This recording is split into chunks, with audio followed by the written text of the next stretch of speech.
All right, welcome to The Explainer. Today, we're going to pull back the curtain on a super important role, the Operations Analyst. I mean, just think about it for a second.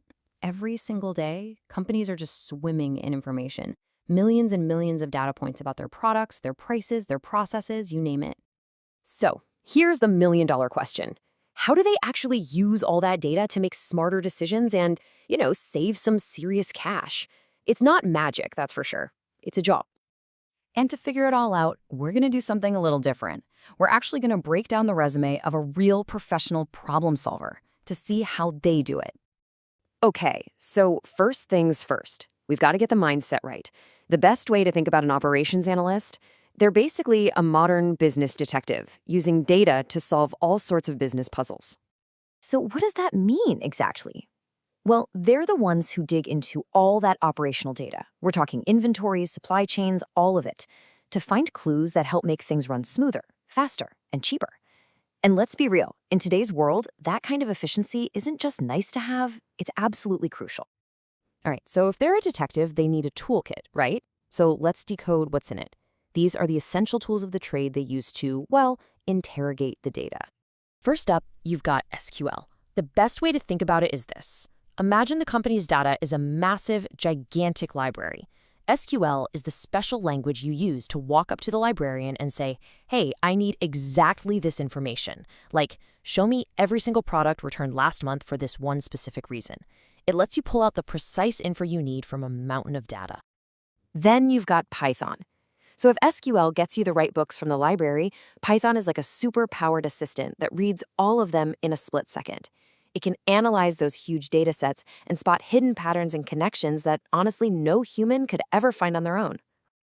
And you can't forget about good old Excel, but hold on. This is not your basic spreadsheet. We're talking advanced MS Excel. Think of it like Excel on steroids. It's about building these dynamic, real-time dashboards with things like pivot tables that let you track exactly what's happening in the business, instantly. So let's put it all together. You can see here how each tool has a very specific job. You use SQL to extract the insights, like figuring out why products are being returned.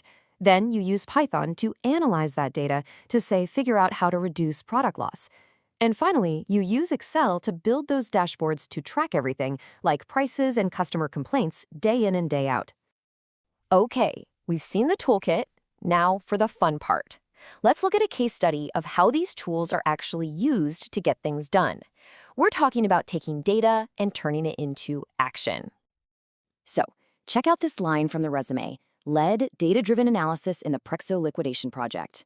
Now, Prexo liquidation might sound super technical, but it's really all about one thing, figuring out the smartest, most efficient way to handle product returns. And that phrase, data-driven, that's everything. And look at how they broke it down. It's a perfect three-step process. First, you investigate. Use SQL and Python to dig in and find the root cause of the problem. Step 2, you track it.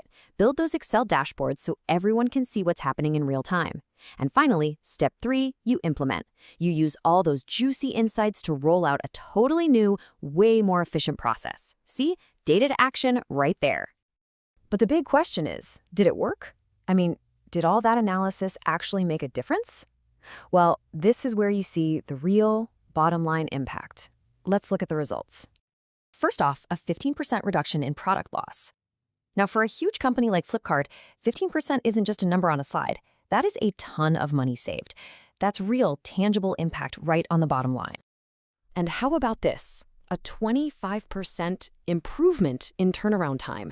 That means everything just gets faster. Products get processed quicker, inventory isn't just sitting around, the whole system becomes way more efficient. As they say, time is money, and this saved a whole lot of it. And this wasn't a one-time thing. At a previous company, they achieved a 20% drop in defects. Think about what that means.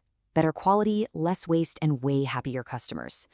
These numbers aren't just stats, they're proof that this kind of analysis works. So you might be wondering, how do you even get a job like this? What does that career path look like?